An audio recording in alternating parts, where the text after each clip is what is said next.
देखियो बाबु, मैले तिम्रो दाइ तिम्रो दुश्मन हो भनेर के भनेको थिएँ, त्यसले थाहा पाएर मलाई मार्ने कोसिस गर्यो।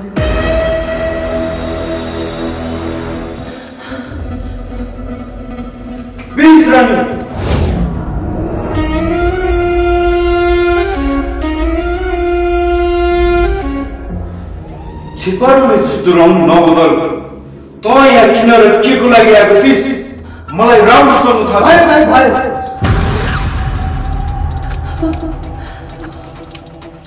आफूले आफूलाई धेरै सिधा नबनाउनुस्। मैले देखेँ, मेरा यी आँखाले देखेँ तपाईले कसलाई के गर्दै हुनुहुन्थ्यो भनेर। आखिर उहाँलाई तपाईले किन त्यस्तो गर्नुभएको? तपाईको के बिगार्दिनु भएको छ उहाँले? आफूले आफूलाई धेरै सिधा नबनाउनुस्। राजकुमार, तपाईलाई केही पनि थाहा छैन। बस, मलाई राजकुमार नभन्नुहोस्। म तपाईको राजकुमार होइन। र अर्को कुरा, तपाईले जे गर्दै हुनुहुन्छ नि एकदम नराम्रो गर्दै हुनुहुन्छ दाइ। हो त नि प्रताप दाइ, मैले तपाईको के बिगारेको थिएँ र तपाईले मलाई मार्ने कोसिस गर्नुभयो? बिस्रानी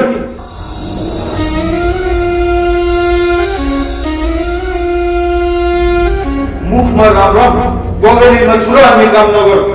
त जति जे सुके कोसिस गरे पनि तँलाई म तेरो उद्देश्य पुरा हुन दिन्न।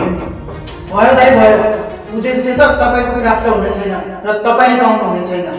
तपाई यो जे गर्दै हुनुहुन्छ नि एकदम नराम्रो गर्दै हुनुहुन्छ।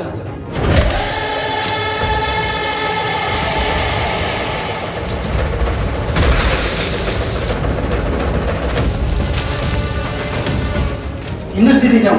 आउनुहोस्।